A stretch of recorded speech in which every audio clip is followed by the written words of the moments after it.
CBS national NFL writer Ryan Wilson on the Ken Carman Show, 92.3 The Fan this morning, talking about an idea that I haven't heard yet about the Browns acquiring a quarterback. I'm a big Kyler Murray fan. I don't know how the Cardinals feel about him, but I know towards the second half of the season he has a history of the wheels falling off to some degree.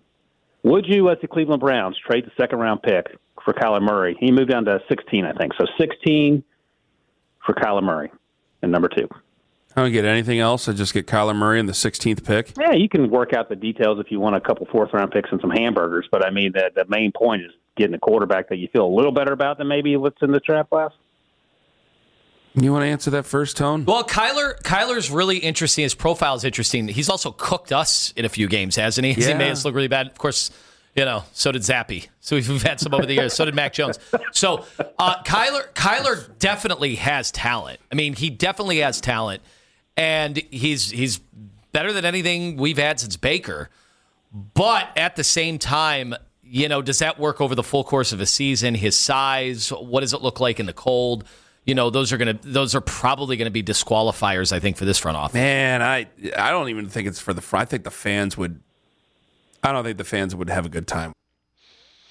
Yeah, and Spencer, I don't think he fits the offense that the Browns are planning on running. And I know Milroe doesn't, we talked about Milroe earlier, but Kyler Murray to me is not drop back pass, play action under center. That's not what he does well.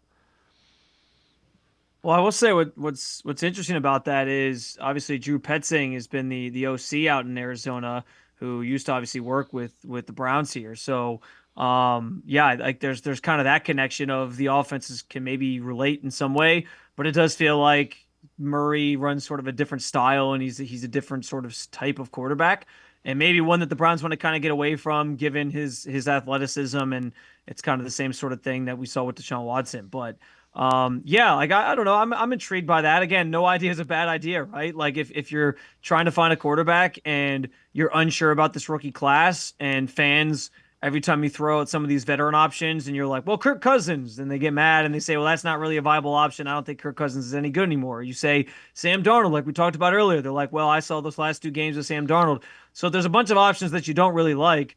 Maybe trying to land a veteran that's at least played at a high level in this league for stretches of time and has done it at a higher level, is the way you sort of split the difference if that were something that was viable.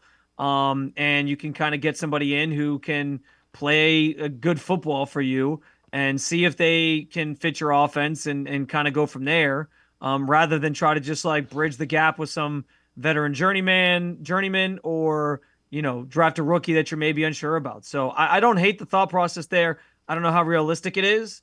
But yeah, I mean, if the Cardinals were to come calling, I don't know exactly all the details of the trade. I always forget off the top of my head, like the trade chart of like what values for what pick and all that, and how much you'd actually have to acquire. And especially when there's like a player involved, I don't always remember it. But yeah, like whatever the details had to be, I wouldn't be opposed to that idea. It's a fun thing to sort of dream up. I don't know how realistic it is though for the Browns to actually pull that off.